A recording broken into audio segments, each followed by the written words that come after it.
Welcome back. Welcome back. We are each other's soulmates. We are a Sex in the City broadcast. We are back at you again with season 1, episode 10.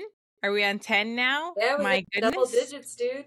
Double digits. We are almost to the end. This episode is entitled The Baby Shower. So, a less provocative kind of title that we've seen so far, like kind of straight to the point. Just like this episode, you'll see. So, again, we are each other's soulmate. We are a Sex and City broadcast. We are two broads talking about our 4 favorite broads in New York City. But yeah, we are almost through season 1. We got this episode 11 and 12, and that is the season finale. So we are excited. This is a fun episode. I feel like this is an episode that kind of really nails like girlhood and friendship and talking about like, you know, girlhood specific issues and things like that. This is a fun one. Oh yeah, and But it doesn't just go over girlhood, but it goes over like motherhood and what parts of girlhood are able to survive in motherhood, which is, right, kind of interesting. So, definitely interesting. yeah. But yeah, so anything else this week? I know she wanted to mention this is my birthday week. Oh yeah, So it's her birthday week. This episode is going to drop the day before her birthday. So, if you're listening, make sure to drop a little happy birthday for her tomorrow. you So, don't have to, but yes, it is Leo season. I just recently got my fingers tattooed for some Leo pride there. So heck hell yeah. But yeah, so I'm excited. I'm like, let's get this episode knocked out. Truthfully, we thought about not recording and skipping this week, and I was like, you know what? If I did that on my birthday week, I think I'd be a little pissed off at myself. So we are rallying together and knocking it out and having a great week. So we thank you guys for sticking around with us and getting through this shit and listening to our wild, witty banter. So, with that, let's get into season 1, episode 10, The Baby Shower. Okay, so first scene of this episode, we have the four broads kind of like cuddling together watching a movie, but they're not so much watching the movie as they are talking. And they are talking about the invitation that they all received to Lainey, their old friend's baby shower. So Lainey is a friend that they've had since back in the 80s when they were still teenagers, and she was the wild child friend that, you can't even imagine taking care of themselves, let alone a child. So they're I think all, we've all had one of those. yeah, you. And, they just talk about how hard it is to be happy for somebody sometimes. They had this friend who was wild child, wild card, and now she is married and about to have a baby, doing everything that I guess they wish Full they, 180. yeah, she pulled a 180 and is now like on track with her life. And, Right. just they're kind of, Charlotte's excited because Charlotte's a girl's girl. She loves celebrating these kind of things. But Miranda, Samantha, and Carrie are all just kind of like disgusted with the whole idea. And I Carrie, think it was more so like because it's Lainey, yeah. And you that's know? Carrie asks, she's like, is this about the baby shower or is it the fact that it's Lainey's baby shower? Mm-hmm. And it's like having to be happy for that particular friend. So when they start really getting into the discussion of Lainey, it takes us to our next scene, which is a flashback to the 80s. And like, Which is so cool. it is, I love the like whole vibe. It's a vibe. They show them all in their 20s, and they show Lainey just kind of like being the star of the party. Really, she's like in the middle of everything. She's, excited to see everybody, and as she's like chatting with her friend on the couch, you see Samantha, Carrie, and Miranda all tucked in the doorway. They're Yeah, they're like kind kind of of like like looking at the looking whole room. at everything. And we see Lainey just like in the middle of everything, and some dude is just like, Lainey, show us your tits. And she's like, "Oh my god, you've seen enough of my tits." And then Oh she my does a whole god. striptease in the middle of the party. And there's a lot of talk in this episode about what low self-esteem looks like. And Mm-hmm. in this scene, Carrie really talks about how, Lainey was the poster child for low self-esteem, and that's why she's acting like this. But like, from an outside perspective on the situation, if I'm looking at these four women and I see three women standing in a doorway and watching one woman who is laughing and enjoying herself at the party and talking to people, I would think that the three ladies are the insecure ones. I do think it follows along with the show, though, because I mean, how many times have we noted the girls' disdain for Samantha's like promiscuity, Exactly. and I there is still like this underwritten kind of notion in Sex in the City where we're talking about sex, but you can't be too sex forward, otherwise you're just a slut. Exactly. Um, and I do think it kind of plays on that. I think that women who are overtly sexual sometimes, they're just that's not just in Sex in the City. I feel like that's in life. Like they're just like, God, you must hate yourself, or something must have happened to you. You must have a terrible relationship with your parents. And it's like, you know what? Maybe that's part of it. But also I think sometimes you just want to have fun. Sometimes you want to be 24, 25, 26 and show your tits off because that's when they're going to look their best. Yeah. So this is, and in I might want to add, so she does, have we already talked about her? She took off her clothes, or she took off her Yeah. shirt already, right? The other day is like, Lainey has fake tits. Those are fake. 100% fake. Yeah. Wow. Didn't Those are fake tits. Good for Those her. are fake tits. Look great, right? So I was about to mention, maybe not in Lainey's case, but if you have children, I don't, but I know, I have friends, I'm a nurse, whatever, your boobs don't look the same. Those hoes change when you have kids, and pregnancy changes them, breastfeeding changes them. So if you're going to be 21 years old and want to show them off while they're fucking supple and fantastic, I don't give a shit. No, That's on you. fucking do it. So, And right. I'm I mean, it's not one thing. insecure, but Right. I don't think it's insecure, but I also do think it's one thing to like look out for your friends. And if that's like an abnormal behavior for them, you might want to be like, hey, maybe let's not just take out your boobs on the St. Mary's Strip. Maybe that's not a good idea. You know? Like maybe if we're at a house party, I could see that. But like maybe in public, don't do that. In the back of a bar, maybe not. you, But you got to look out for your friends also. you also have to read the situation. Sometimes Yeah. like I'm just playing. You never know. Just to add, I was the girl on the St. Mary's Strip, probably at least a couple times. I could have definitely been charged with indecent exposure quite a few times in my heyday, I feel or not. I don't remember. But yeah, no, and speaking of Samantha, they also mentioned that Samantha and Lainey had a long-standing rivalry, and she describes So it weird. that they're both wild, both sexy, and both incredibly insecure. I It hate that. it doesn't read insecurity to me. It reads like sexually liberated woman. Right. But You know what's crazy is in the recent here on TikTok, I have seen so much Samantha Jones slander, really, like in the sense of like, oh well, she's obviously so flawed. There's the reason why she's like this is because she's incredibly flawed, incredibly insecure. Samantha's the pick me out of all of them. I'm like, what show are you watching?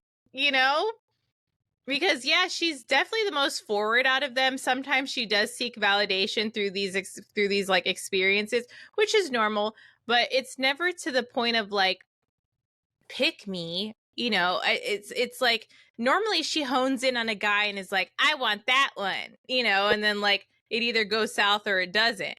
I yeah. don't know. Anyway, but I have seen a lot of that with women younger than you and I talking about this. And I'm like, interesting take coming from younger women. Do you think it's a generational thing, or do you think it's a lack of experience thing? And not yes, I think it's both. okay. I think it's both because I think women who are in their early 20s see a 40-year-old woman who's still fucking got it 20-year-old and doesn't care. I thought you were okay. Yeah. No, like they still like they feel as great as they did when they were in their 20s. And I think some women in their early 20s don't have that yet because they're insecure. So when they see an older woman, okay, yeah. huh? Like they haven't gotten to that yet. Right. So they can see that as a little off-putting. They're like, "Oh, this old bitch thinks she's hot shit. She just must be insecure. She just want to be showing everything to." This is people think this way.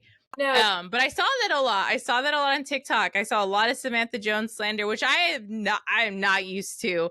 So seeing that was quite interesting. I try and do my research of the show, like socially, aside from us watching it.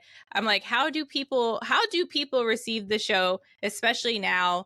I've even heard it, even one of my coworkers, she's about to be in her 40s.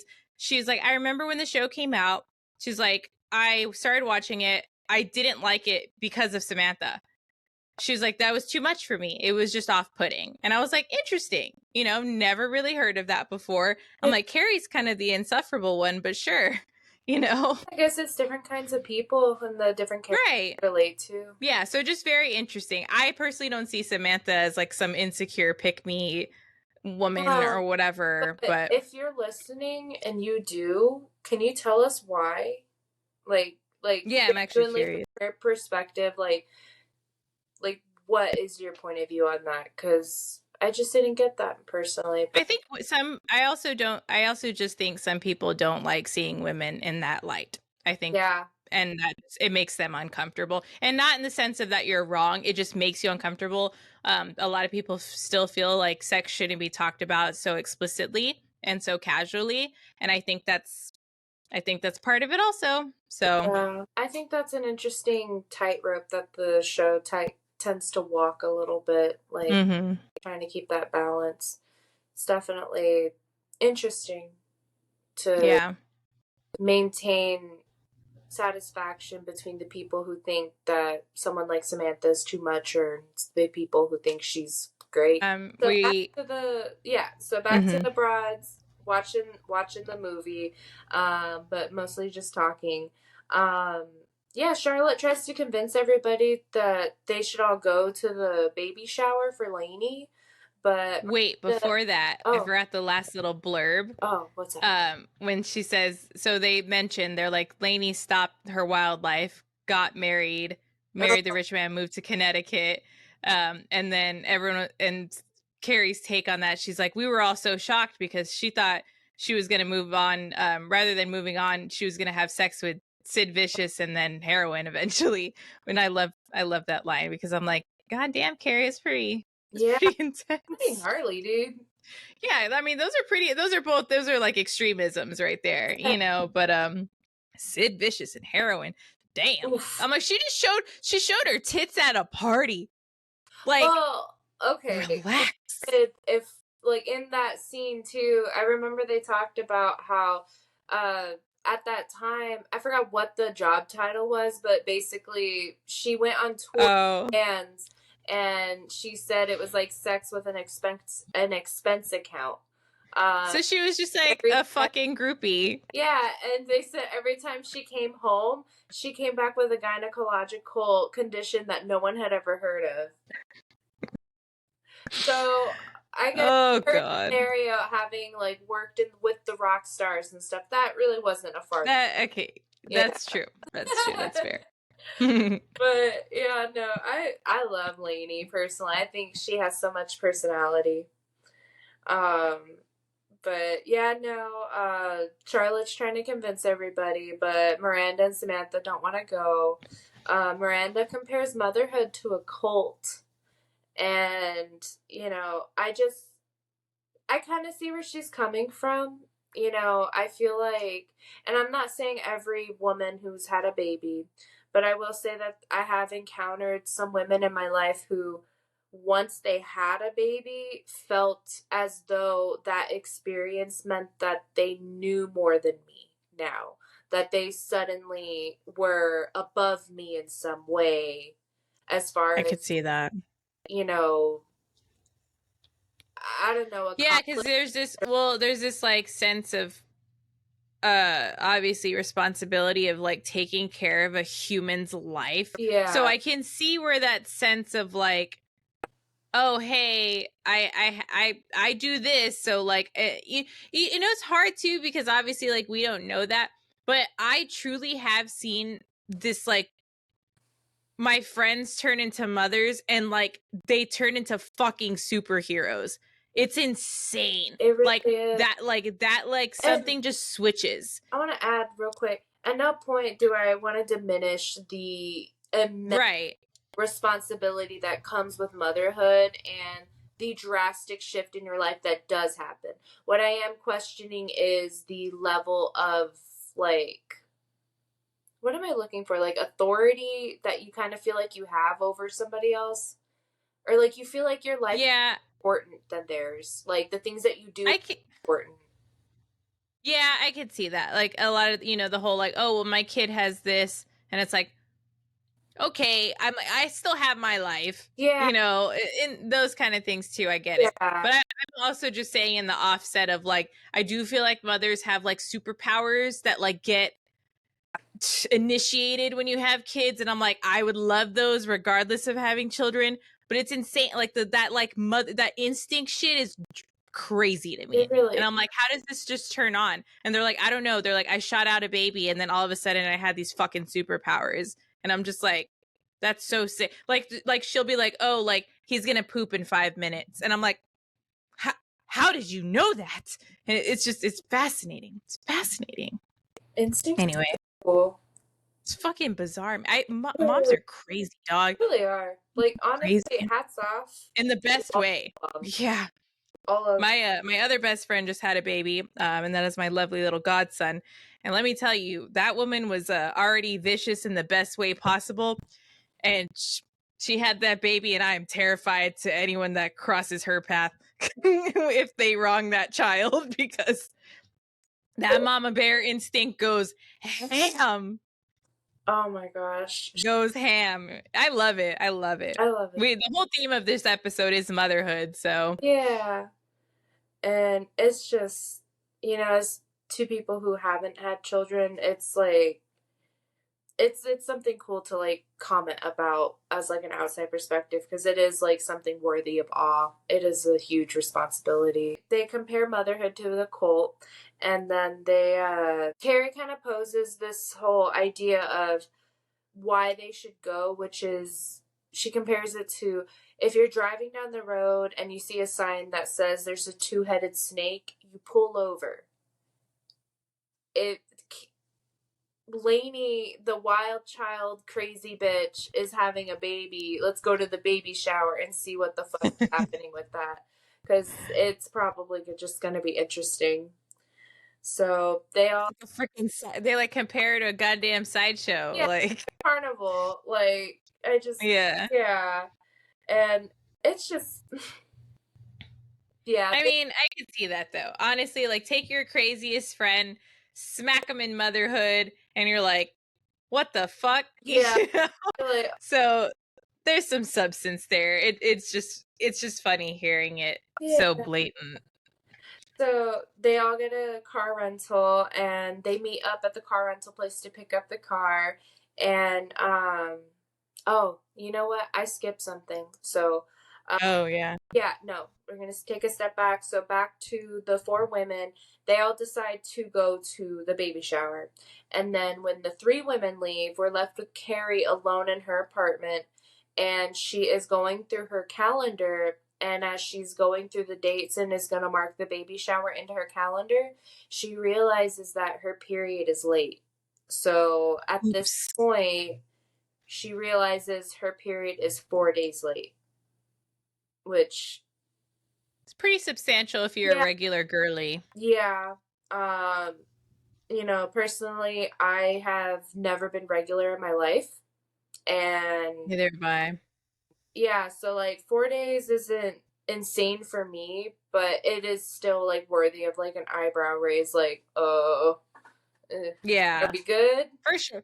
It definitely just has you. I mean, I think any woman that comes to childbearing like age, once you have your period, well, I mean, once you become, I guess, sexually active or whatever, it becomes it's always, it's like, that's a thought. It's like crazy, right? When you're a little girl, you never think of, like, you're always like, I'm gonna have a baby, I'm gonna get married, I'm gonna do this, I'm gonna do that. But then you don't realize like the actual fear that ensues, like when this is a real scenario, and you're like, oh my god, what Yeah. is happening? The potential, the severity of like actually being pregnant, or like, it's like no one kind of like prepares you for that kind of experience, No. you know? Or I don't know. I mean, I didn't have a relationship with my grandmother that was like, "Hey, what happens if you do this?" Cuz she's just like, "Bella, I've been with one man in my life. Like, what the fuck are you talking about?" She's like, "I don't know your sinly ways. That's for you to figure out." Come on, dude. That is so Catholic. That's what she was.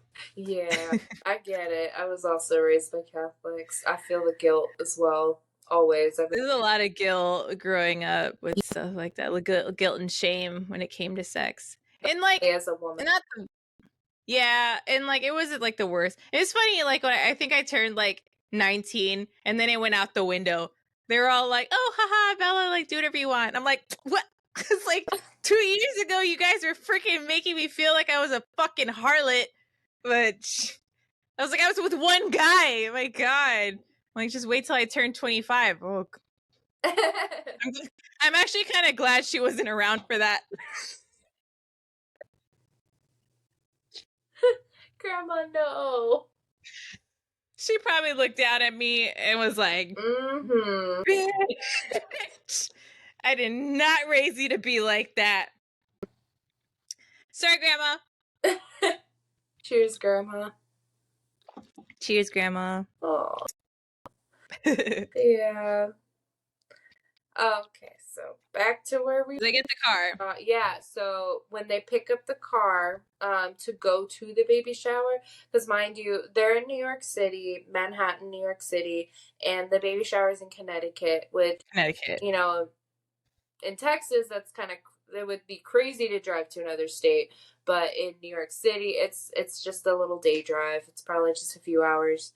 And I want to look that up real quick just to see kind of a reference how long it is. Let's cool. see. But yeah, no, so Carrie mentions that the day of the baby shower, she is officially 1 week late on her period. An entire week has gone by. She has not had her period. And, she hasn't mentioned this to anyone. It's just her internal monologue going on. So as she's walking up to the other ladies, and she gets there, and all of the ladies go over the different gifts that they brought for Lainey for her baby shower. So Samantha got Lainey a bottle of scotch. She got a pregnant woman a bottle of scotch. Honestly, though, to be fair, that's such a bitch move. Like, okay, obviously you could have this whole, oh, well, when the baby's born, you can drink again. Here's a nice bottle of scotch. You know, you're probably going to need it. I get that. But for that to be your only gift is so She fucking didn't even wrap it. backhanded. She did not She didn't give a fuck. wrap it. She was like, actually, she's like, you know what? I think I'm going to crack this open while we're here and enjoy it for the both of us. Dude, Samantha sometimes can be such a fucking bitch. Okay, but then Miranda got her pastel condoms. I didn't even remember that. Yeah, Miranda What got condoms. She said, hey, don't do this again. And Carrie was like, "You're fucking kidding, right?" And she was like, "They're pastel." Like, these ladies are so mean. Like, these girls are wild in. oh my god, such mean girl energy right here. Mean girl energy right here. But Carrie, forgets her gift, and then here comes Charlotte, little Miss Thoughtful Angel, and she I comes in sure. with the Bellini baby basket, which was obviously the hot baby item of the season. And It was like had basically, everything. it's basically like all of the starter materials for a baby in the shape of a baby carriage. Yeah, it's So like a huge baby, it's and she's huge. like running with Yeah, it, like and it's it's massive. like Like, bigger than her, and it's just so sweet. but how thoughtful. I mean, truthfully, how thoughtful. I do that every time someone I know having a kid. I'm like, I get them like a shit ton of diapers and a shit ton of wipes Yeah, because I'm like, that's you're gonna use that the most. yeah. You're gonna use it the most. You're gonna need a lot of like little burpee blankets. I get those a lot because it's like, hey, just throw them away. Like if you don't want to wash them, just fucking puke and shit. Whatever. I'm like, Literally. get all the shit. Literally, get all the shit that you're gonna need, that you're gonna go through. Yeah, all those cute, like, yeah, okay, get your baby a pair of Jordans. I'm like, they're gonna fit them for 2 weeks, and then their foot's gonna grow, and then they're never gonna need those Jordans again. And you spend $30 on a pair of baby Jordans. No, no, no, no, no. Okay, but Get some diapers. you could use those Jordans as like little ornaments later for Christmas or something. That is true. That is true. But Like little I think I look at like usability yeah, and like it's like I think baby shoes are cute. That's just baby shoes are adorable. The funniest thing to me in the world is kids wearing shoes that don't know how to walk. I don't know. I think it's the funniest thing ever. And like my favorite thing to say to a baby when they're wearing shoes is, "Look at your little shoes." Like it's like, what are you doing? You're not walking. Like you just put on some shoes today. It's just, I don't know. It's full adorable. attire for the baby. It's so funny. Like when I see babies with Doc Martens, I'm like, who are you curb stopping? Is that your little friend fucking Connor in daycare? You're like, he pissed you off. You're just gonna curb stomp his teeth out with your little docs. I think my kid would. I worked in a preschool at one point, and I will say there are those kids. Those kids do exist. I've seen some babies Anarchy. at each other. Yeah. Anarchy. Anyway, Charlotte brings a really nice gift. Yeah, she was the only one who was excited to go, and she's the only one Yeah. who brought an actually thoughtful gift. That Charlotte's she's so sweet. And so they arrive in Connecticut eventually, and they make an interesting point about Connecticut, which is how odd it is that a place so filled with nature can still look so unnatural. Yeah. And I just They're used to being in a big city. no, I know, but I think it's really it's really well descriptive of what Connecticut kind of feels like, which is like I've for never me been. it like feels like a stage, like everybody's just perfect, and like it's just I have heard that about so Connecticut. They're like, it's manicured about everything, and like appearances are everything, but you can almost kind of see the framework of it. And I think like what she's talking about, and that it's full of nature, but it just looks so unnatural. It's too perfect to be nature. You know I what I can mean? see that. Yeah. I just thought. I did look up. Oh yeah, it's really cool. I did look up the kind of gist of them driving from Manhattan to Connecticut, and I put it put it like smack in the middle of Connecticut.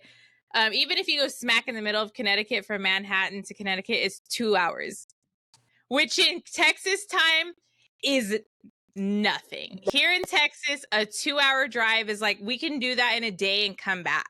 Like, no problem. Yeah. That's like driving like a little like past like Austin from us, That's like a lot of people's round trip work commute. Sometimes. Yeah, some people work in other major cities here. Yeah. Like a lot of people from San Antonio work in Austin and vice versa. But yeah, so that's 2 hours. Like that's like nothing in Texas time, but I'm sure in other places that's like insanity. Cuz I imagine the girls like taking like cabs and taking subways, and they're like, "Oh god, this is the only travel I do." And I'm like, "Oh no." So, yeah. Roughly 2 hours is their little road trip. Cute. Man. But yeah, no, they get there and like they see Lainey's dog in the front yard. And so Charlotte's like, come here, like, let's play. And the dog No. runs up to her, but then gets like jolted because there was an electric fence. And it, yeah, That makes me so I sad. know. And, you know, they go up to the door and Lainey's just like, ah!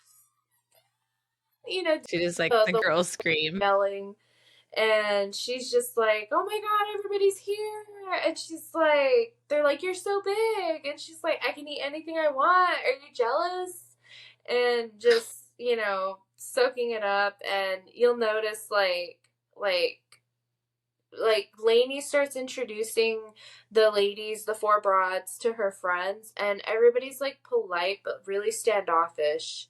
Like, kind of like, hello, like, just, they're not very friendly. They're just like, Yeah, it's just kind of like putting on a face. level. Yeah, it's like they're just playing nice. But then, like, you know, Charlotte comes in with her big Bellini baby basket, and everybody's just so happy to see Charlotte. And, you know, it's just, you know, because it's a material, and I feel yeah, like in that like group, it's like you are people can be very materialistic in that like socioeconomic kind of grouping, and it's like, oh, you just brought in this thing that we're all dying to see or wanted to see, so it's like, of course you're seen in like the hierarchy of women here, yeah. you know. But I also feel like Charlotte already had like a competitive edge on Well, yeah, and Charlotte's like it a wasp, you because know. she is a wasp. She is from Connecticut. She is from Connecticut, And, so you know, she is the only one out of the four broads, at least at this point in the series, who like openly really does want this life. yeah, that lifestyle. And so, How many times has she just been like, I'm from Connecticut? yeah, Like when she's like offended by something. yeah. How dare you guys? Like when she was like, I've never seen an uncircumcised dick because she's from Connecticut. Like, Bitch, you live in Manhattan now. I know. I'm like, I bet you there's some uncircumcised men in Manhattan. Like, you stop. We'll get there. Yeah. We'll get there. But yeah, so okay, yeah. So we meet some of the mommies at the party here in a little bit. Oh, and then Samantha hands her bottle of scotch to Lainey as she comes in, and she's just like, "Are you jealous?" You know, like the way that Yeah, Lainey had. because Lainey said the same shit, you know. But when Samantha walks away, Lainey kind of gets onto, like, she latches on to Miranda and Carrie, and it's just like, is she still bed hopping and bar hopping? How sad is it when that's all you have in your life? And Bitch, like, you were just doing that shit 2 years ago. literally, like, come on. And, you know, Lainey just starts introducing Miranda and Carrie to some of the women at the party, some other women. And so she introduces them to this lady named Betsy. And she says that, like, Betsy and her son, everybody calls Betsy and her son and the old married couple. This woman and her son who's like one. And then I know we have a podcast, but no comment. yeah. Yeah. And yeah, so and then right after it's like, oh, I guess I shouldn't be saying that because Betsy and her husband are getting a divorce right now. And I'm like, I wonder why. Yeah. Sometimes, oh gosh, yeah. And then they introduce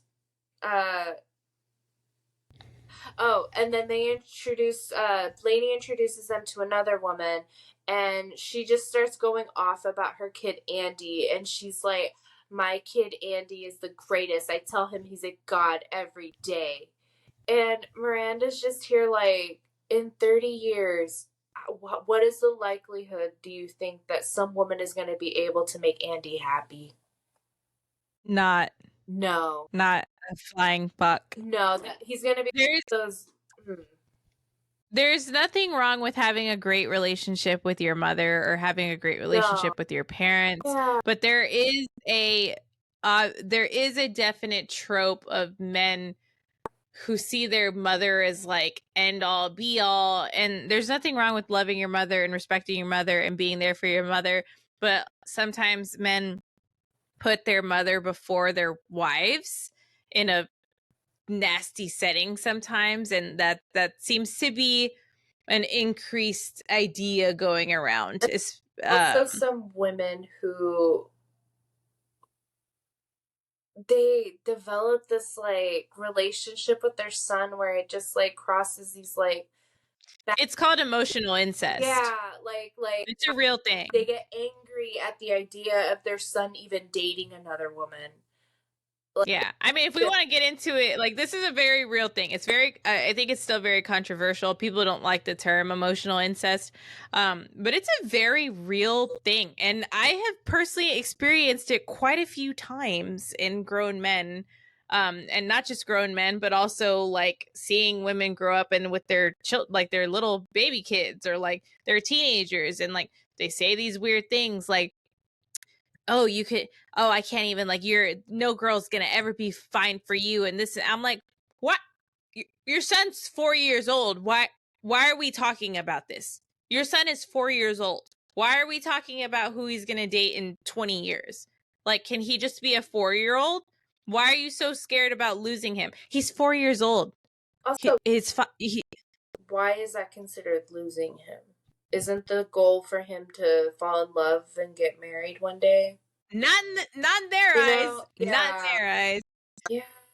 And especially like in Hispanic culture too, I do feel like there's an increase of that. I do think we tend to, in our cultures, they tend to value men and boys a little bit more, which is just unfortunate. It's true.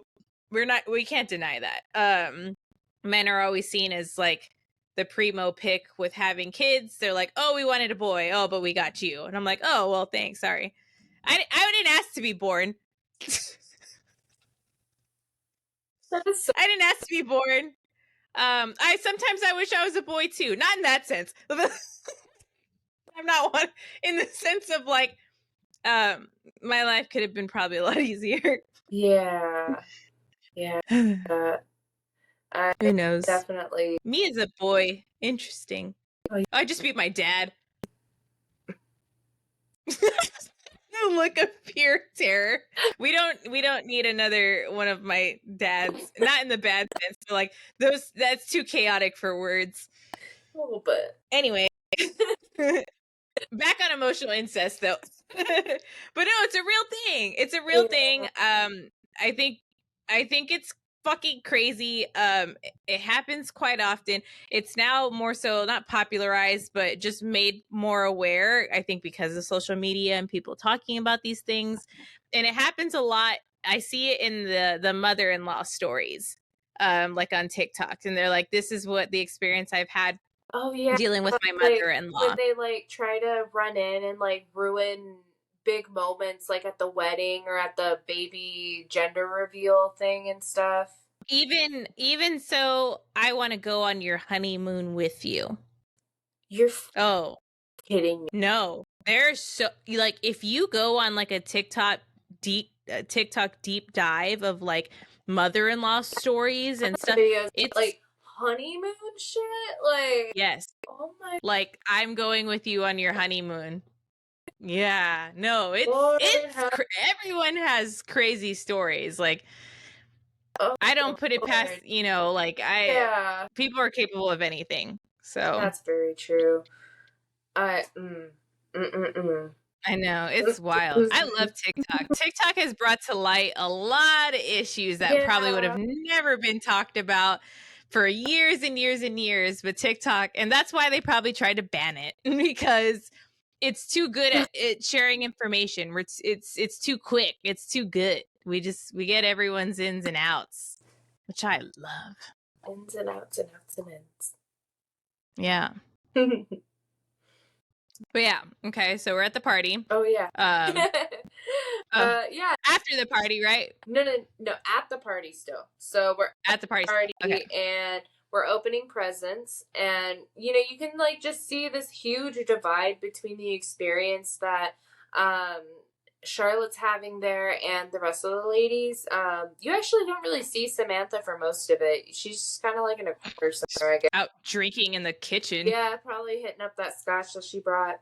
And you can see that Lainey is having like this huge reaction for all these gifts that she's opening and is just so into this baby shower, all of these, like, she opens up a terry cloth baby bib and is just so excited, and Carrie's just watching her like so confused, I guess, because she's remembering how she once had the same enthusiasm for breaking open Rockstar's pants, and now she's like, you know, like she had that same for that kind of stuff, and then now she's watching her have it as she's opening presents with like baby stuff, and it's just like, but it's also kind of like such a naive thought to have like that, because most women, well, not most, but the majority of women, I believe, want children, want marriages, want those things. It's not a foreign topic. It's not a foreign ideal. But you have to remember that the underlying tone with Carrie in this episode is that she's scared she's about to have a baby. Oh yeah, so, obviously we mentioned it a little bit. She's at this point 7 days late. 7 days. So we do have to keep bringing that up, that she's still in this, bless you, in this uncertainty aspect of she's having to deal with the thought of also her possibly dealing with this situation. So, which is interesting because if you remember in the last episode with Stanford and his grandma, she said that she wanted a family, but I think you're actually, no matter what your original like take is on kids, I feel like, and pregnancy, it changes. Like, it changes when it actually happens to you. Yeah, like, absolutely. Yeah. Boom. And Carrie's watching Lainey have all this excitement over these baby gifts and is just like, am I next? Like, am I gonna have to feel this feeling very soon? And she just like excuses herself to the restroom because she's like starting to get a little bit like overwhelmed with the idea of like, oh my god, am I about to have a kid? You know? And you know, while she's in the restroom, she sees a nude portrait of Lainey at 7 months pregnant.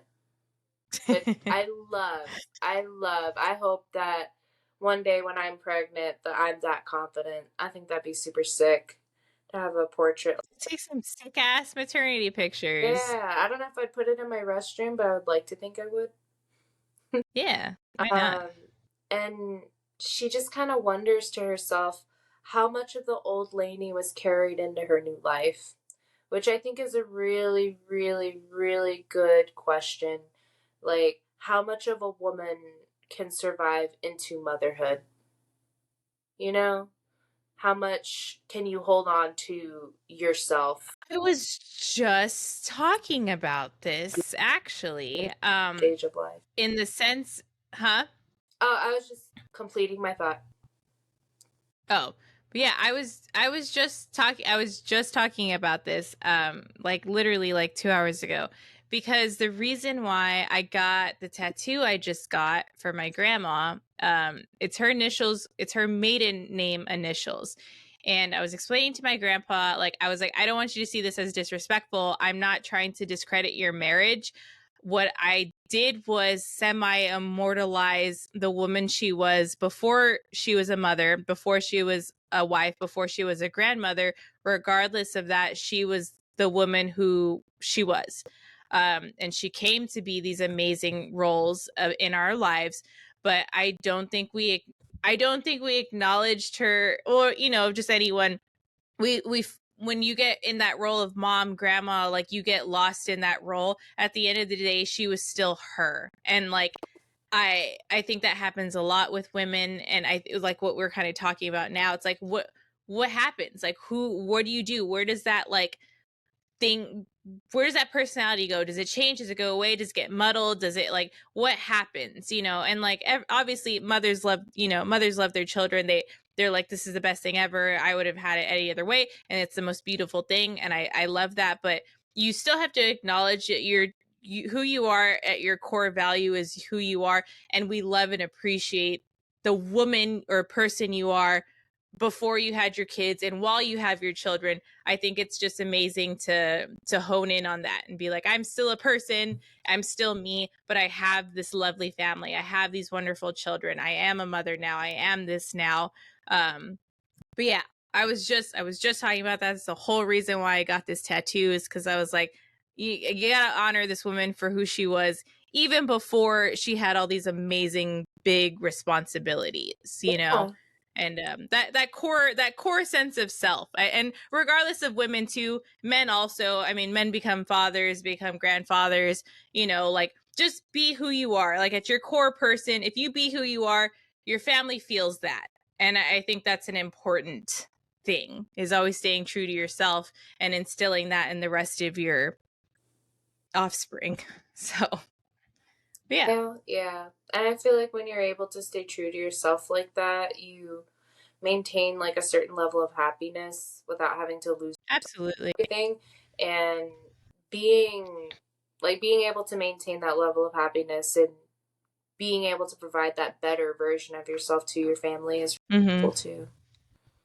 Yeah, absolutely. Yeah. Speaking of things that are held within the mommies, they kind of talk about that. They do one of those like breaking the fourth wall interviews of the different moms at the party. And we have the first mommy who she's holding her baby who's like not even walking yet, and she's like, I used to sleep around with everyone. Now I have an internet lover and no one knows. Like the baby like moving and just like she's like there. And then the next mommy, she's like, I was a senior vice president and 212 people reported to me on a daily basis. Now I just yell at the gardener who doesn't even speak English. I'm just like, what a sad life. Interesting shift. Yeah. Interesting shift. And then the third mommy, she's like, I love my life and I think everything's perfect exactly the way it is. But sometimes I just can't help but think about Lisa. Rip.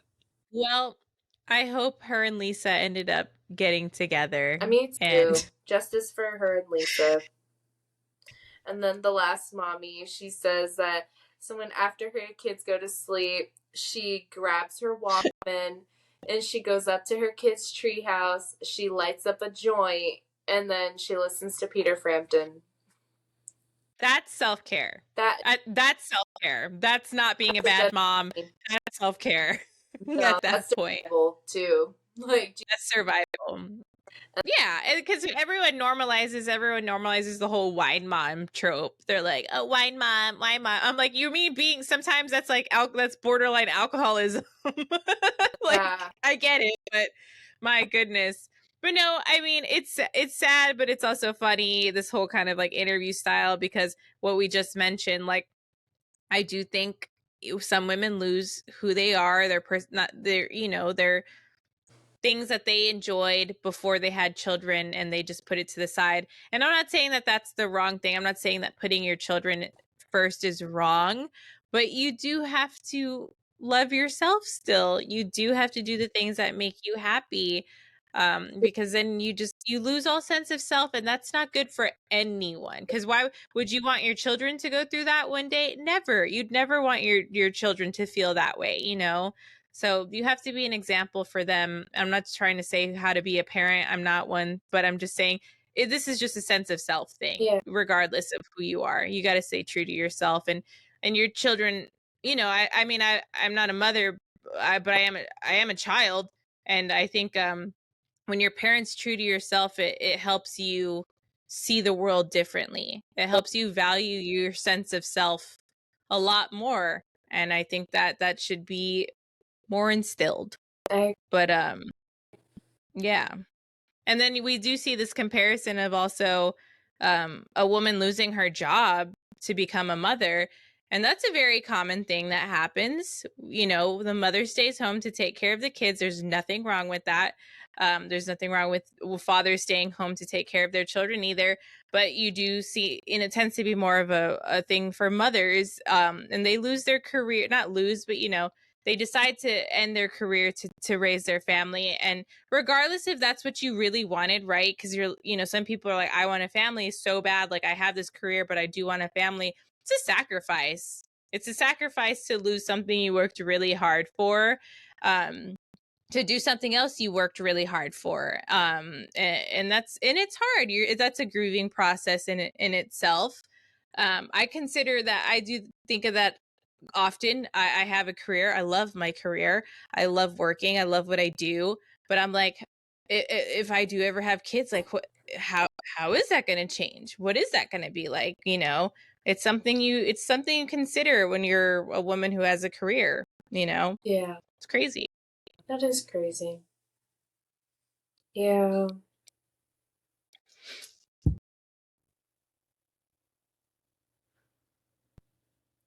So this next scene is one of my favorite of the series.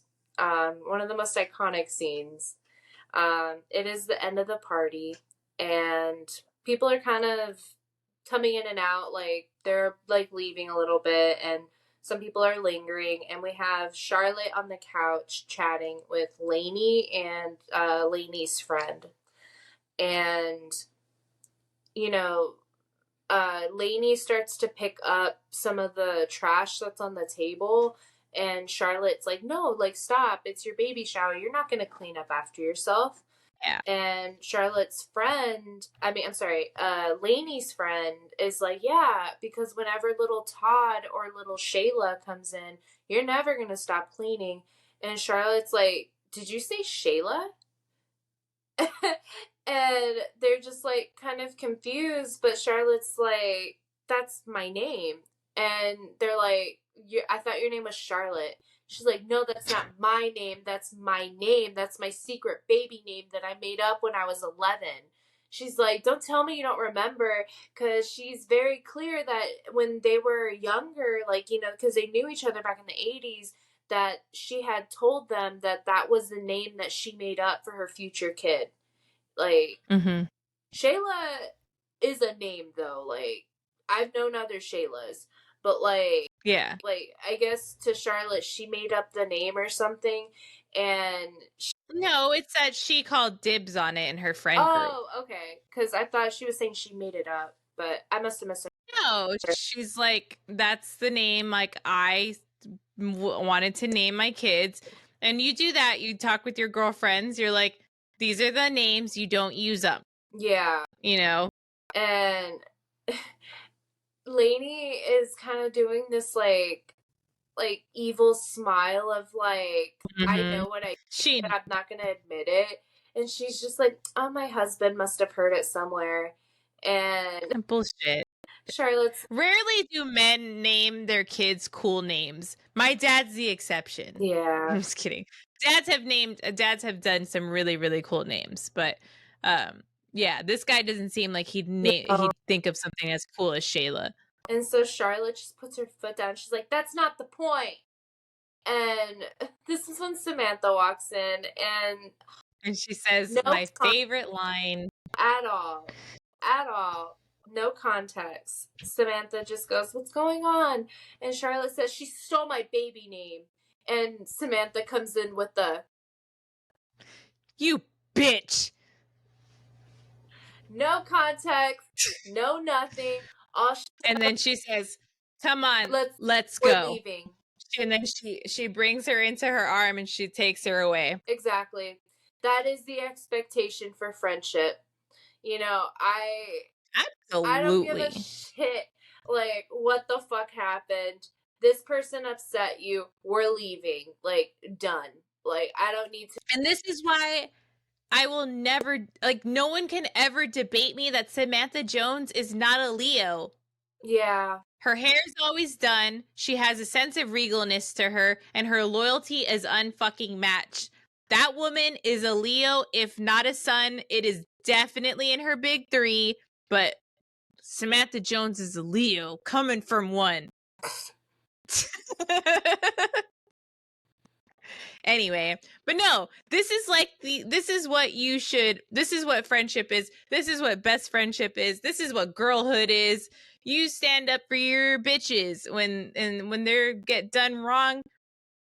I have definitely, it is hard. I have gotten some fired up times. You've told me some stories that have happened to you at work about 30 minutes after they happen. And I said, you bet your ass I'm driving over there. If you didn't tell me to sit my ass where I was, I'd already be there. Because, my God. Huh? And I said, and I would no longer have a job, but a point would have been made. You'd have a job. I'd just be arrested. There'd be a different story. I'd have a job. She just wouldn't have a face. Right? Oh, 100%. That's just going to look like fucking dog meat. Gosh.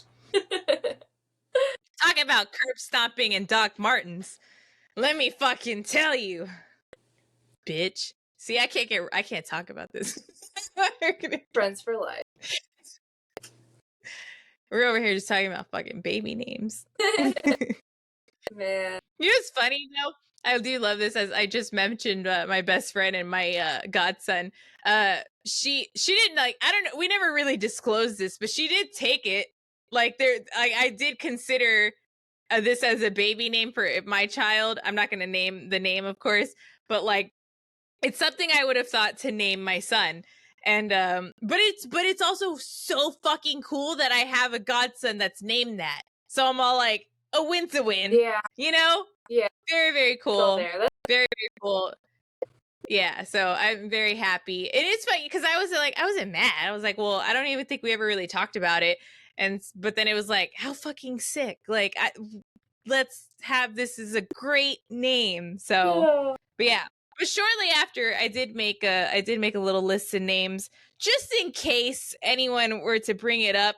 I'm like, you know what? I opened up my notes app and I titled it "Non-Existent Baby Names," and I have. That's a lot. That's cute. That's cool. I think it's 20. I think it's 20 or it's more. Let me see. 1, 2, 3, 4, 5. Yeah, I'm gonna have 20. 1, 2, 3, 4, 5, 6, 7, 8, 9, 10, 11, 12, 13, 14, 15, 16, 17, 18, 19, 20, 21, 22, 23, 25. I have 25 baby names that I am calling dibs on. Bitch. They're all goth. And you're assuming mine wouldn't be? Just kidding. No. Do you want to name your child Wilhelmina? Yes. If you want to name your child Chrysanthemum, get out of here. Oh my gosh. Name it. You name your baby Hemlock and we're fucking throwing hands. Hemlock. For a boy? Hemlock's a badass name. For a boy or girl? Boy. That is pretty cool. Okay, I guess. Everyone in the comments, don't fucking name your baby Hemlock. What's wrong with you? Chrysanthemum, get the fuck out of here. Honestly, though, that's terrible. Imagine being like, hey, you need to spell your name in kindergarten. What's your name? Chrysanthemum? You know what? I bet you'd be setting up that kid for some, like, gifted and talented learning. Get that. Oh, duh, look at their mother. Check in now. You think I'm gonna have a stupid kid? They're gonna be forced to be smart. I don't care. You don't get technology. You get books. You don't go outside. We're not playing soccer. You're reading. Sit your ass inside and don't get sunburned. Bitch. You're gonna do what your mother did, and was called being antisocial and read a lot and played Barbies by herself. Whatever, I turned out all right. Man. Anyway, Samantha's a badass bitch friend. Loyalty just unmatched. Unmatched, and that's how it always should be. Man. So yeah, no, they left the party and they went to a bar afterwards, like not too far away from where they were. And, Charlotte's just upset. She's like, if I had already had my baby by now, Lainey wouldn't have gotten my baby name. And Mm. Carrie's just like saying, like, it's gonna happen eventually. Charlotte's just like upset though. She's like, I don't want to be one of those 40-year-old moms. And then she looks at Carrie and Samantha. She's like, no offense. Samantha's like, I don't want to be one of those moms either. She's like, there's no frozen eggs in my freezer. She's just like, hell no. And Miranda's just like, this is why I didn't want to go. This is what I knew was gonna happen. We're all feeling so shitty about ourselves, and it just they all. What a fucking weird take on that. What do you mean? That's a weird take to take away from going to someone's baby shower. Well, okay, I see where she's coming from though, because like I feel like that would be a weird take for, say, like you and I, because we're more secure about this, like where we are in our lives and what we're doing. But these are women in their mid-30s in the 90s who have careers. The 90s.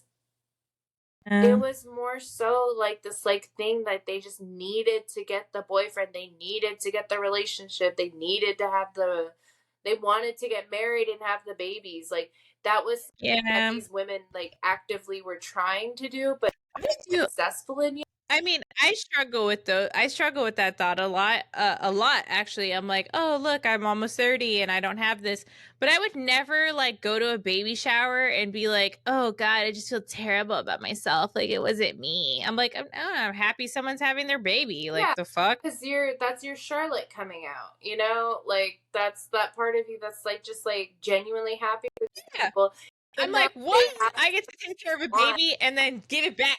Yeah, even though they have something, I get to go, oh, you're how not cute. Gonna, like, be shitty about it, but some people are. Some people see other people getting things in their life and doing well in their life, and they get pissed about it. I've had friends. Well, then you're a piece of shit. Like, everything is just like suddenly going well for me and they're fucking pissed. They're ruining the night. They're just like moping everywhere because it's not happening to them. Dude, that's disgusting, dog. Yeah. How can friends have been dropped? Like, just but yeah. I mean, you outgrow people who are like that. Yeah. But it's just sad. It's sad to see women in their age, like, I guess, just behaving like that. Truthfully, Charlotte should have went by herself, but no, she shouldn't have, because if she would have found out about the baby name, she wouldn't have had her back up. Exactly. So, but yeah. So Charlotte goes to the restroom, and conveniently, while Charlotte's in the restroom, Carrie tells Miranda and Samantha that she's late, that she's a week late. And they start kind of like reassuring her. They're like, I was once 10 days late. And then the other one's like, it's your right to be worried, but it hasn't. But right. Like, and then they ask her, like, are you going to tell Mr. Big? And Carrie just like can't even get the words out, Yeah. And the stress of like having to tell somebody about the unplanned pregnancy. Yeah, especially like in a relationship like theirs where she doesn't have that like security of knowing that she. They barely even have a solid relationship. Yeah, so the idea of her going and telling him that she's pregnant, I'm sure is terrifying, Yeah. They ask her, like, just kind of like, what are you going to do? But then Charlotte gets back from the restroom and they're all just like, quiet.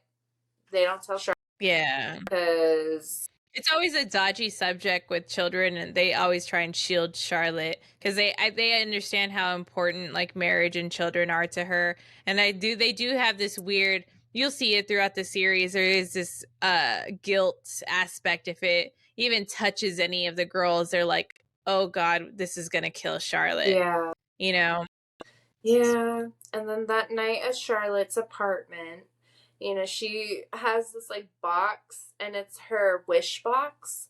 So it was a box full of things that like represented the life that she had wanted. So she had a little pillow in there that was for the baby Shayla that she wanted to have.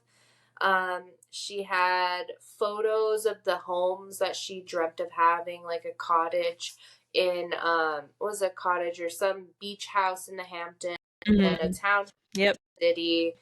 And then she had pictures of her dream guys. And I thought the line that they used for this scene was so just eloquent. It says, "It's very strange when the life you never had flashes before your eyes." And I know it's Leo season, but I feel like that really captures Sagittarius really well, Mhm. because like part of the whole Sagittarius thing is like the possibilities of life, and it's hard, like making decisions in your life, like, and from this perspective, because it's like, Mhm. that if you make these decisions, this is the path that you're on, and all of these other possibilities are no longer. And Yeah. it's kind of like this like guttural realization of like, this isn't what she's gonna have, as much as she wanted it so bad. It just isn't gonna happen. I completely resonate with that No. one. Like I truthfully, um for a long time I envisioned a life specifically with a specific person. And losing that it was a long time, right? It was a long time. It wasn't like something that just happened in 6 months. And to finally like let go of that, like, this is not what your life is going to be. This is not what your life's going to be. It's not going to be with this person. This is not going to be your future. That it was really hard. It's really hard when you're like this, you were dead set, or like this was your dream. This is what you've wanted, and it's just not feasible anymore. It's just not what happened. That's a level of grief you go through. And even just like regardless of like that specific person, it's just I'm sitting at here in my life where I'm like, I'm happy with my life. I do enjoy actually being single and not having children right now. But on it's also I do get kind of down in the dumps sometime, essentially being like, okay, well, I'm steadily approaching 30. I really did think I'd have children by now. Why does no one want to marry me? What am I doing wrong? Tell me in the comments. Oh my god.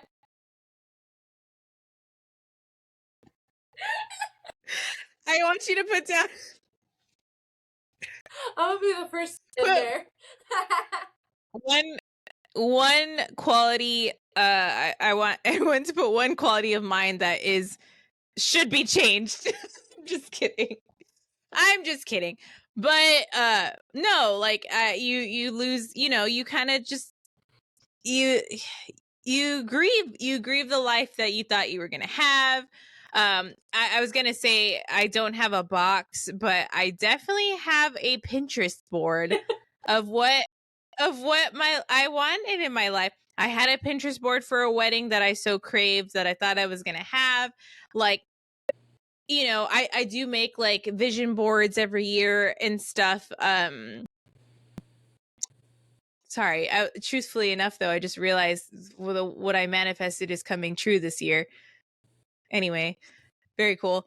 Anyway, maybe I will get married this year. Just kidding. We got like what? Yeah, honestly though, you never really knows what was gonna Oh, happen. we But really don't. anyway, We got like there's this sense of grief. And I'm not fucking getting married this. If I get married this year, we're gonna get back. We're gonna go back to this podcast, and then everyone's gonna be like, "Haha, rue the day, bitch!" Like, it ain't happening. That's all I'm saying. Um. Anyway, you grieve the fucking life that you wanted, and that's hard. And rewatching that scene and seeing Charlotte kind of go through her box and get pissed and throw shit away, and like, it's sad. It's sad because I've been there. I get that. I constantly experience that. And women do go through that regardless, because I do think sometimes there is the after too. I do think women who have children young, not even young, just when they have children, they're like, shit. I have kids now. There's no going back. They're here. There's little children. There's little humans. here in my life that they take precedence because they're my kids, and anything they wanted to do that, would be a little more difficult to have, like it's more difficult to do things with kids, obviously. And it's harder, and that's a level of like thing, it's an obstacle you have to deal with, if when to make that choice to have children. And it's hard and it's shitty, but I do see moms rock it out who still go and follow their dreams regardless of their children. They're like, Yeah. I'm getting the that I wanted done, regardless of who's in my way. Yeah. I'm doing this for me, and I'm also doing this for my babies, and I'm still who I am, and I'm gonna knock out my goals. Yeah. And hell yeah. That reminds me a lot of So a cousin that I have. She just, ever since we were babies, she wanted to have a baby. She was one of those like natural born moms. And she's such an amazing mom, dude. And she helps other people be amazing moms. And hell yeah. school and is just fucking rocking it. And it's so cool to see that. Because, obviously, some women are natural born mothers. Like, they just have Absolutely. that within them from the get go. And it's just been so cool just cheering her on from the sidelines and just like, Absolutely. And just remember too, if you do have kids and there's things you want to accomplish, don't just write it off. There are ways. yeah, There are ways, and people will support you. It takes a village to raise a child, and it takes a village to do things for you also with the child. It takes a village regardless if you have children. Um, there's things out there for families, for mothers, for people, parents who need things and want to accomplish things. You go out there, you get it done. You need support. We got you. We'll figure out all the resources and shit. A lot of people want to go back to school. There are ways, there are programs, there are things out there for you. there really are. Whatever your dreams are, let's get that shit done, regardless of where you're at and what kids you got. Yeah. So, Just don't forget that you matter too. absolutely, everyone does. Every single human matters in this world. So, Exactly. But yeah. So back to the back to the episode. always. I know. Um yeah, Miranda takes Carrie to go get a pregnancy test. So they go get it together, and Carrie's just freaking out, and she kind of starts spiraling a little bit, and she just starts asking Miranda, like, am I maternal? Like, do you think I could be a mom? And Miranda doesn't really say much. Just like, I mean, I bitch. guess, like, but Carrie's just like, I left my baby doll outside once for 3 days and her face peeled off. And Miranda was like, and then, What a and then Carrie's okay. like, I shaved my Barbie's head when I was mad at her. I was like, that's that needs to be spoken about in therapy. But Miranda just tries to make her feel better by saying that she wants like put a rubber band around her dog's snout, just trying to kind of like level with her, I guess. I don't know. But Carrie gets home and decides that she isn't ready to take the pregnancy test yet. So she just is getting ready to go to the party that's going on that night. Samantha is throwing a party, and as Carrie is getting ready to go to Samantha's party, Lainey calls Carrie on the phone and is just like trying to be like, hey, like, I miss you. Like, I'm sorry I was like a big bitch. My hormones were going wild, and I really forgot how much fun we had together, and I want to see you guys again. So even though Lainey was this huge fucking bitch at the baby shower, she reaches out and is just like, I miss my friends. And Carrie's just like, oh yeah, like we'll hang out. And Lainey's like, what are you doing? Where are you going right now? And Carrie's like, I'm Yeah. going to Samantha's party. And Lainey's just like, well, fuck, I want to go to a party. And Carrie's just like, next time, I promise. So she hangs up and like goes to the party. And, the opening scene to this party has one of my least favorite lines ever. So the line is, faced with her own inadequacy, Dude, I hate. Samantha throws an "I don't have a baby" party. And the line is like, she's like, "I don't have a baby, everybody drink. Woo!" Everybody drink. Woo! And it's like, I hate the whole inadequacy line though. me Like too. What the fuck, dude? Like, and it's like I get it. So okay, it's petty. Let's be real. It's a petty yeah. party because she's like, "Oh, Lainey just had this party and blah blah blah," Yeah. and it's like, "Let me happen." Which is honestly kind of a toxic Leo thing to do, also. So I get it, but yeah, but it's like it's not like an ad. It was more so like I think just a jealousy thing. It was more so the whole rivalry of Lainey v Samantha. I don't think it has anything to do really with insecurity. I guess Carrie chalks it up to be that. But I just think sometimes you meet a bitch that you're just like, fuck you. Like you're you know, like you meet them and you're like, I guess, but you're like, whatever, you know, or like it's a friend of a friend and you're like, I'll tolerate it. I don't typically have that on like first encounters, but I developed that sense with people for sure. Like when I've interacted with them a few times and I realize like we just don't mesh. Yeah. I don't know if I And that's fine. I don't think reaction. that what? I was like, I can't think of a time that I've ever had that as like an initial reaction though. I'm sure it has happened though. I've had that quite a bit. I know. Introducing you to people is so fun sometimes. It's very weird. Okay, look, I'm a lot, but I'm not. Okay, Christina can vouch. It's not that. That's not what I'm referring to. What I'm referring to is your like radar for bullshit. And it's like funny introducing you to people sometimes because like I'm here thinking that like this person's cool and then you meet them and I see you like have that like distance within your eyes and I'm like, oh shit, what is she seeing that I haven't seen yet? Ugh. I don't know. It's hard. It's hard because I think when some people are just like, you can tell when some people like are living a facade and there's this weird like front that they're putting, and I'm like, why are you putting a front? Is it because of you? Is it because I psychoanalyze really hard? So it's a little different, but it's just for me, I'm just like, look, if you don't want to be a bad loyal bitch in my life, I have really no means for you.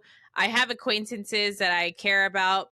That's great, but as when it comes to like friendships and spending time and stuff, I feel like that shit should be really valued. And I'm not going to waste my time in people who have no consideration for my true interest, like, you know, my best interest at heart kind of thing. So I like to be too bad, so people sad. who celebrate my accomplishments and not feel threatened, insecure about them and threatened. Like, Jesus fucking Christ, let me have one thing.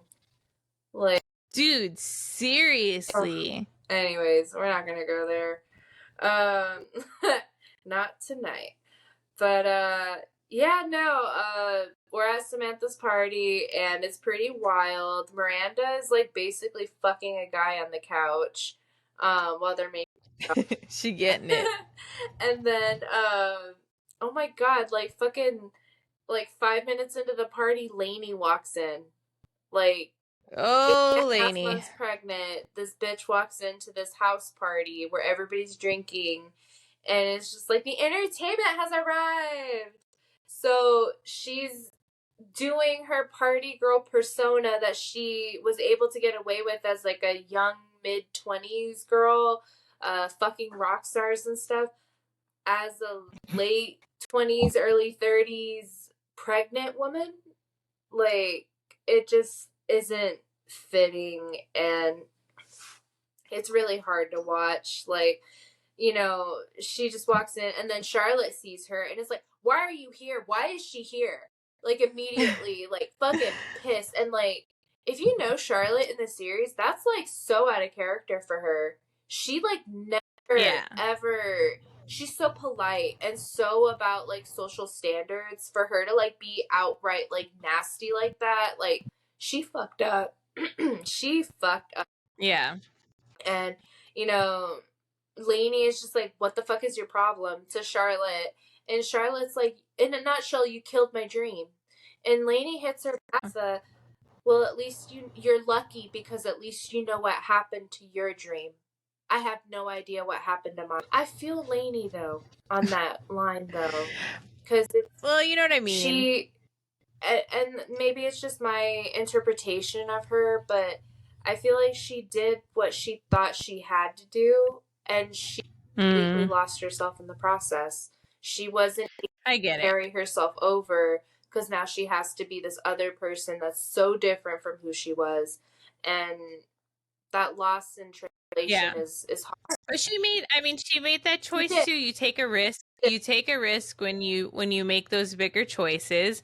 Even though if you thought you had your best interest, for yourself, like I said, it's a sacrifice regardless of the decisions you make, and sometimes you're not okay with them. Sometimes it doesn't sit right and it doesn't sit pretty immediately. No, but that's So why I feel for her in that aspect, but it is kind of like, hey, you chose to try it out. You chose to go get married. You chose to go live a life and have a family. And this is part of it. It's yeah. you don't get to be dancing on tabletops, showing off your tits.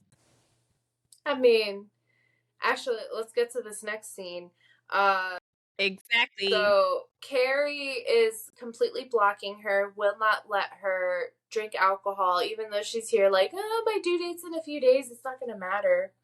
Which I'm sure that's like so wrong, it's stupid.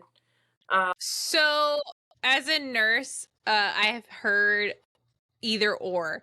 I have heard OBs who are like, if you are in your last trimester, you got like a week or so. They're like, I've seen OBs be like, you can have a beer. Like, you can have a beer at dinner and like it's not going to kill you. It's not going to be the worst thing for the baby. Okay.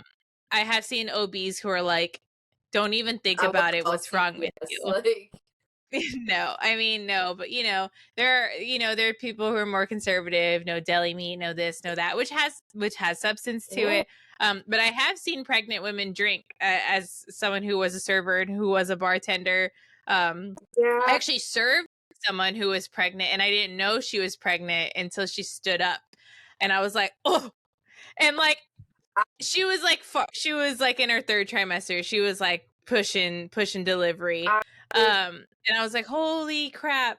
Because it's not illegal. It's not It's illegal to not, serve. which is wild, dude. Like, Isn't that crazy? yeah, I also found myself in a scenario once where I was serving tables at this restaurant downtown San Antonio, and a pregnant woman ordered a beer, and I was like 18 at the time, 19 maybe, and I went to my manager and I was like, she's pregnant. Like, I'm not going to serve her. And he's like, well, she ordered it, so someone's going to have to. So Someone's going to serve I her. gave the Yeah. table away to another person. I let somebody else Yeah. do that. Because it's your right to serve the Yeah, table or I not didn't to. feel right doing it, but that was me personally. And at the end of the day, her body, her choice. I just didn't want to be involved personally. Yeah. It's really hard to watch for me. But anyways, Yeah. yeah, no, Carrie won't let Lainey drink though. She's like, nope.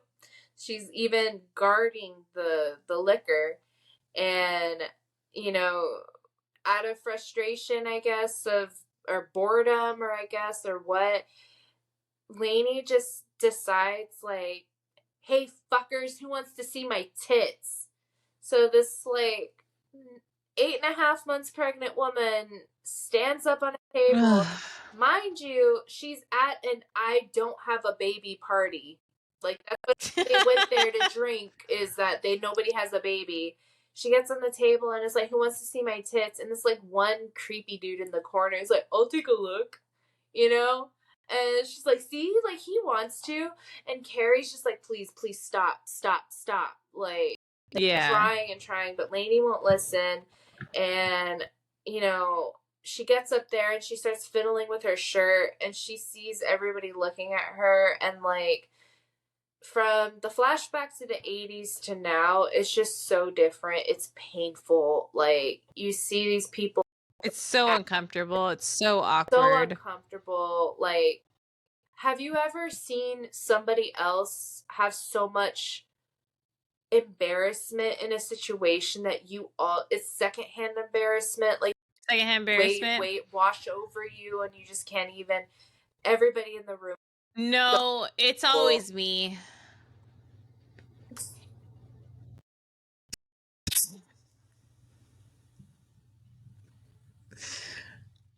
I'm the one taking the one. I'm the plot. I'm the one doing shit for the plot. Pregnant woman showing her tits. You know what? We've yet to get there. I've yet to. Well, we haven't been there. I don't know. Who knows? Maybe one day I get knocked up and I'm like, "Hey, fuckers, who wants to see my tits?" Honestly, doesn't seem out of character for me. So I feel that. I think I did that once as a teenager. no, fuck you didn't. Did you? You weren't there all the time, dude. What, was this in high school? Yeah, after high school. Oh. I hear teenager, I think high school. No, I'm thinking like 19, 18. College. Yeah.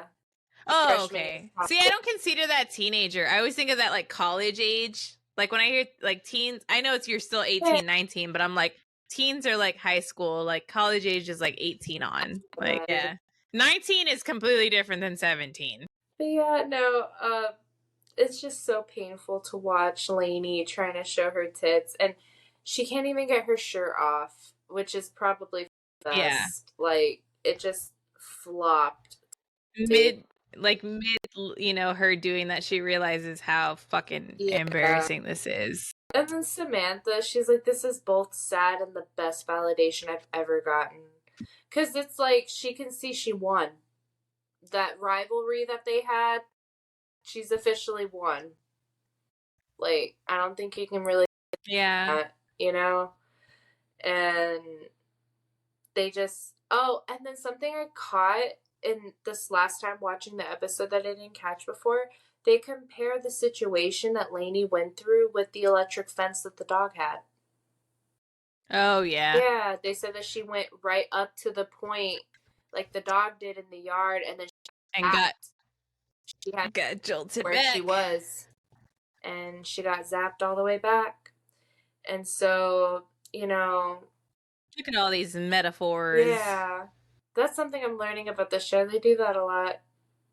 They do. I do realize the more we go on, the writing is actually decently clever in some episodes. And yeah, Carrie just puts Lainey in a cab, and Lainey's just like, one more chance, please. Like, she just wants to go back up to the party. And, you know, at one point they're like, Lainey, you should go home. She's like, I don't want to go back there. You know? And that's sad. Yeah. Like, it's sad. Like, you're only like 2 years into your marriage. It's supposed to still be good at that point. Like, and I heard, what, isn't it year 2 the hardest? Or is it 1? It?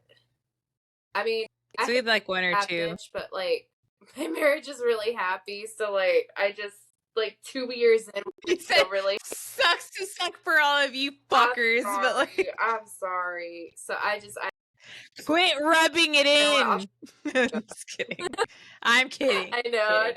I'm kidding. But I thought it was the 7-year itch. I thought that's what the hard part was. Oh yeah, that's like the common thing. I haven't gotten there yet, so we'll see, right? I'm just playing. But yeah, no, Lainey's just wanting to come back into the party, but Carrie's shoving her into this cab and is like, Lainey, get your ass in there anymore. She's like, this isn't for you anymore. You've gotten to another stage of your life. And, you know, at one point in the episode too, I forgot to mention, Carrie talks about how, you know, I'm sure there's still, like, she's like, I know that there's moms in the city that, you know, they have kids, but they also have a good social life and a job still. And they're like, who are you talking about? And she's like, yeah, and then that's when she says that she's pregnant, or I'm sorry, that she thinks she might be pregnant. And, Yeah. it just, yeah, they really talk about how hard it is to maintain yourself. And, you know, and then this last part, what Lainey leaves us with, it's kind of haunting. She says, I didn't know that was going to happen. No one told me that was going to happen. People should warn you and tell you. And she tells Carrie, one day you're going to look into the mirror and you're not going to recognize yourself. That's sad. But I'm also don't think that that happens with everyone. No, but I do think that it is a very unfortunate circumstance that people find themselves in when I they agree. do these life steps because they think they have to. Yeah, I've talked about this to some people, and like we were talking about, people were asking, well, why did you have kids? Um and the response was, I didn't think there was any other option. Yeah, And then, but to hear like, oh, I was born because out of obligation. It's a strange dynamic. It's a heavy dynamic to kind of bear, because back in the day, let's be real, most of the time women, they're like, hey, you're gonna get married and you're gonna pop out some kids, and that's all that's expected of you. And so society, like, society says you do. And it sucks. Obviously that's changed a lot, but I do feel like that was a big thing. They're like, this is what we do as women. yeah. You just did it because that's what you were supposed to do. That's what you were told to do, or you were supposed to do, or if you didn't do it, you'd be the weird one, you'd be the odd one Vincent, out, you know. like, Yeah, this is your shame, old hag. Like, it's just, yeah, yeah. And, yeah, she throws Lainey in the cab, and the cabbie takes her all. I wonder how much that cab ride cost. She went from Manhattan to Connecticut. Let's look that up. Can you look up cab fare from different years? Let's find out. Okay. Oh, let's see. Well, while you're doing that, I'll go over the last scene. So, in the last scene, Carrie goes to a park the next day. So, it's the day after the party, and she's just kind of like by herself at a park looking at kids. And she's just kind of wondering if she can be a mother. Would she be good at it? And, if even if she is good at it, could she remain herself? Like, would she be able to maintain that level of closeness with herself, like that authenticity with herself? That's the Mm-hmm. word. And this little girl runs up to her while she's mid thought and is just very sweet. And her mom comes and grabs her and, takes her away. And the interaction that Carrie has with this little girl is very kind of like telling. Like, it almost looks like, yeah, she kind of wants this. And she's just kind of like in this like halfway in, halfway out kind of state. Mm-hmm. But then as she's walking home, she mentions like she got her period as she was walking home. And I Yeah. think that kind of goes back to what we were talking about earlier, where, you know, no matter what you start out feeling, when the moment actually happens and when things are actually occurring, you never know how you're truly going to feel as it's happening, Absolutely. you know? Absolutely. And that, yeah, it's crazy too to think like with her situation just specifically and the relationships that she's in, it's not even secure. No. I do wonder a lot of the time though, especially rewatching this episode, what I really would have loved to see her actually, just for like what's it called? Like just like dual purposes. What would have happened if she actually got pregnant? Like how I would love to see how Big would have like reacted. Yeah. I am so curious to find out because they never talk about it. They never talk about like I maybe mention kids in like the movies, right? But But like I don't ever when I did think mention it, it was already like an absolute no. Which, right. yes, now that we're looking at it, I guess that comes from him. Mhm. Because she said in the last episode she did want kids. She said in Fool doesn't even want to get married at this the point. girl, yeah. Yeah. So, it makes me wonder, regardless of marriage, though, how Big would have felt to have kids because he wouldn't. Obviously, he's the type. He's like, I don't know if he would have gotten immediately married, even though he like got someone pregnant, But I do feel like Big would have been a great You father. think, I feel like he would have been, yeah. I think Big would have been a good dad. He would have. I think he would have not abandoned his kid. I think he would definitely be financially responsible for his child.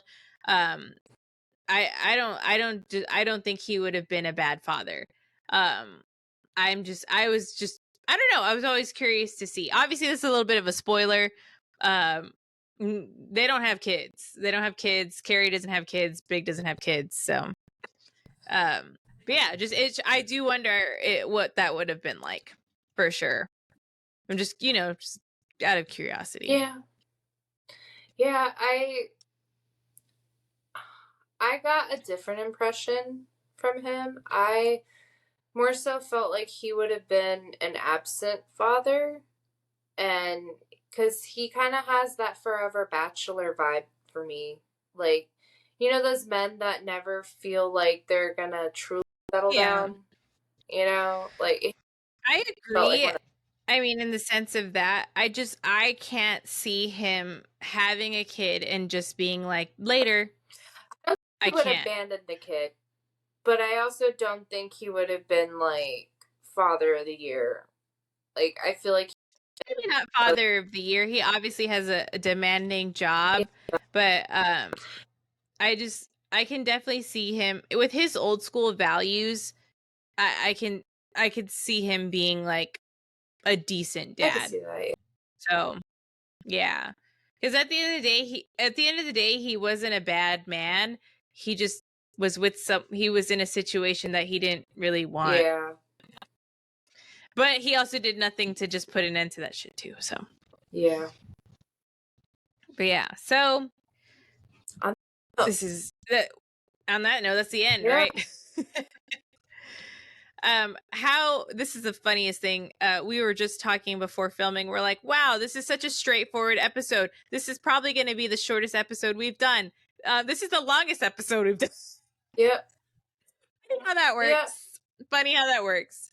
But it is a simple topic. But we can elaborate so much on so much simplicity, right? Because it's broad. We talk about womanhood, we talk about pregnancy, we talk about marriage and pregnancy and having kids and having a family and the duality and Maidenhood to motherhood. yeah, there's so much to kind of branch off on, on the topics, and I think that's why I didn't expect to get so carried away, but we do.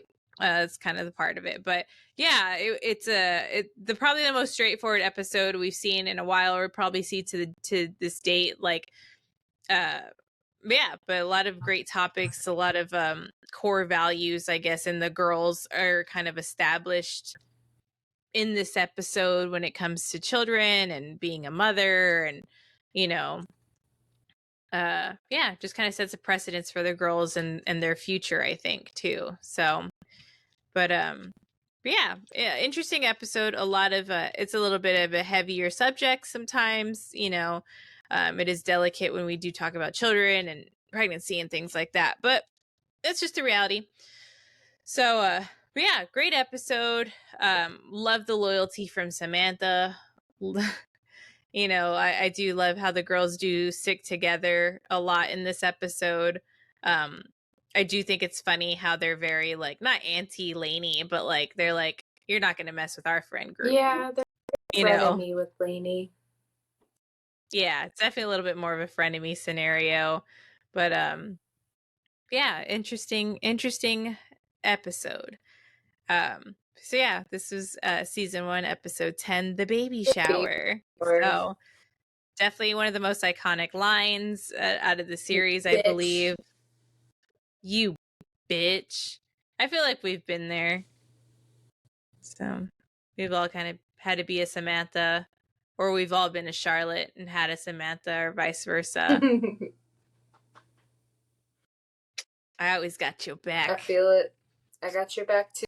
However Yeah. I can. I'm not that scary, Yeah. but I have like the will. The will is there. I'd be like, go up there and ask them for a napkin. Yeah, I It's do like, that. Yeah. that's like the shit. I'm like, tell them, tell them that was yeah, wrong. tell them that you ordered like chicken instead of like pork or something. Like, I'm like, can you please have them remake my yeah, coffee? Like, actually, I please, do. Yeah, please. I do that. I'm that friend. Okay, yeah, But for me, it's totally. like they're like, she did me dirty. I'm like, oh yeah, Okay, huh? what's up? But yeah, fun episode. We are, God, I can't believe we are 2 episodes away from being done. This is So crazy. crazy. Um, oh God, the next episode, I'm gonna struggle with that one. I'm gonna struggle with that one. I don't want to do it. Can I have someone fill in for me? We are currently looking for lookalike stunt doubles for Bella for this next episode. Anybody who's willing to say anybody's I can't even willing say it. fart. I'm gonna vomit. Look, the next episode is season 1, episode 11. It's titled The Drought. Um, you'll see what it's about, but this whole central theme of what happens in this episode is carried. I just anyway. I can't fucking say it, man. That's a word I can't say. I don't know why. It really bothers me. I don't like that word. I don't like the context. I don't know, man. I'm one of those girls who can't say it, who can't it just makes me no, it makes me uncomfortable. In my last relationship that was 10 years on and off, you didn't catch me dead. Like I can't even say it. No bodily functions. He never saw any bodily functions other than vomiting when I was drunk. Because gross. Like that, and I'm not saying you're gross, I'm saying it's gross for me. Anyway, the entire episode is like a fucking centralized around this stupid shit, and we're gonna talk about I don't know. If someone wants to fill in for me, you know what? Honestly, I think Tina's gonna do this episode. Shit. Okay, I'll bring the charisma. I'm Of just us. kidding. Shit. I'm just kidding, but yeah, it's just gross. We'll get there. It's just gross to me. But yeah, we'll get through it. We'll get through it. That's episode 11, and then hey, we're on the finale, and yeah, we're still thinking about doing a live episode, which I'm actually kind of excited for because you know what that means? No editing. Yeah, hell yeah. So we're just gonna put that shit out there. So I'm excited. Um, we're almost there. This has been really exciting. This is great. This is great. I feel like oh yeah, I just want to send a quick little apologies though. Last episode, my audio was off. It disconnected from my mic and I used my headphone audio, so you couldn't really hear shit. We didn't have time to re-record. I just uploaded. I mean, you could hear it just sounded bad. But so if you did listen, if you did try it out, thanks because that was piss poor quality and I do apologize. But hopefully hopefully it sounded a lot better and the sound was better in all aspects, but we're always going to try and working for better quality for you guys, better sound, better whatever. So thanks again for sticking it out with us and continuing to go forth, and we're hoping to get better and be better always. And but yeah, so thanks for sticking it out. We will catch you guys next week. I will be a year older by the time we're back next week. Right on. But yeah, thank you guys so much. We love you guys always, and we will catch you guys next week. Bye, guys.